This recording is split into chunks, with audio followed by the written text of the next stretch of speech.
Okay, you two. I think it's about time that you settle down. Neither one of you is completely wrong. Just let me take a look at it and see how things are panning out, and I'll give you a verdict. Well, look who's stepping up to leader position. Hurrah, hurrah! The doc said as I turned around, seeing him enter, shortly followed by his little metallic friend. Who the fuck is that? Al called out. Oh, that's the doctor. The programmer that you sent me to pick up. I managed to secure an arrangement with him.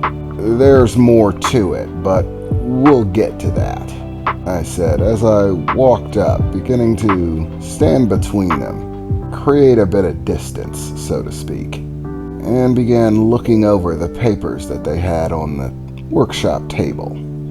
It looks like they had taken my blueprints and created a much more refined set. Drawing up paperwork was never really my specialty. By the looks of it, it seemed like they had most of everything right. The parts that started to go outside of my purview were the segments in which Danny started adding in segments of weaponry, how it would interconnect with the system. Some of it was understandable, simply power connections in the right place, but other parts tended to rely more on connecting them to a computer system that would run aspects of them, which was outside of my purview. But the basic power consumption seemed simple.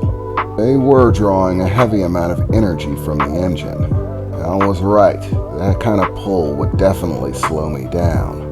Even if I set it to transfer whenever I needed a quick boost or to accelerate rapidly, there would still be a changeover rate as the engine switched from transferring power to the weaponry to transferring power to the engine and the running parts of the bike, which created a problem. The weaponry itself, thus far, seemed to be primarily attachments to the motorcycle, which it seemed like Danny was trying to keep somewhat restricted, surprisingly actually following my directions. Just like with the original XPC that they were made from, the weaponry would simply protrude from the bike.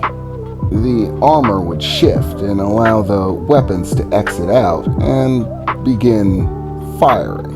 It seemed like he had affixed the main pulse cannon to the front of the bike, as well as working on a way to affix the rifle. The plasma rifle would be a little bit more cumbersome to fit, without affecting the aerodynamics. Currently, he still had it protruding outside of the armor at all times, which was definitely a problem. I didn't need that kind of drag.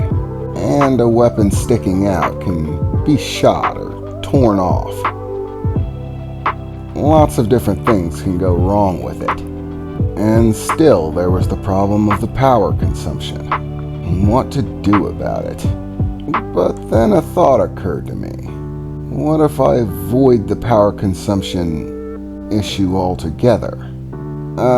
Hey Danny, I asked, looking over to him as I leaned over the table, my hands scanning across the paperwork. Tell me, how hard would it be to get a hold of some high volt amp batteries, ones that were extremely condensed and could hold a large amount of power? Well, what the fuck are you asking about battery power for? The engine is the power, Danny replied, not really seeing where I was going with this. Look, you're both right. I need the weaponry, but I also need access to nearly the full pull of the engine in order to keep the bike running at max. Normally, this would require a trade-off between one of the two, sacrificing either speed or power, or a little bit of both, in order to try to balance it. But what if we just void that decision altogether? If we can find a dense enough power source, something confined enough that I can carry it on my person, and that it can be equipped into the bike, Then, rather than relying on a constant charge from the motorcycle, we can have somewhat of a trickle charge, a much lower amperage charge rate. This would consume a lot less power from the bike, meaning that I could keep it running at max. The fallback would be a limited amount of usage of the weapons before I have to place them back into the bike to recharge. But, as far as function goes, it would still allow me full function of both the weaponry and max power to the engine. It would just shorten the duration of the weapon use. But if I'm simply trying to move in and out quickly, do heavy damage, and get gone before they can damage me back, then short period use seems to be optimal. But that's if you can actually pull it off. How hard would it be to get a hold of some batteries like that? Well, to be honest, those are pretty hard to come by. They're expensive, Danny replied, beginning to scratch at that big, scruffy red beard of his with one hand while taking the cigar out with the other and flicking the ashes away. It'd come with a high price tag, but it could be done. I could send one of my guys out on a run, pick him up. Well, I replied, I don't have a bunch of money left from our last little deal, but what I do have, I can give you to put into the price tag of those batteries. Be sure to get enough of them that we can get an assortment of weaponry. The XPC only came with two primary weapon systems, the plasma rifle and the pulse cannon. Other than that, they tended to use movement and physical strength. Those weapons are fairly versatile, so we should be able to make something functional out of them. But that only covers ranged weapons. I'm still gonna need something in the clinch. Something for close range combat. How about a sword? I heard uttered from behind me as I looked back to see the doctor had closed in a little bit of distance, and now was simply standing there, watching the exchange while leaning on his cane. I know it might seem a bit low-tech, but in terms of hand-to-hand combat, close-range weaponry, swords have always been very effective. Look, Danny said, I don't know who the hell you think you are, but we're not in the Middle Ages. We're in the 24 freaking hundreds, damn near the 25s. No way can you take a sword into any real contest now. It's guns and nothing. Of course, that's what a buffoon thinks, the doctor replied. What the hell did you just call me?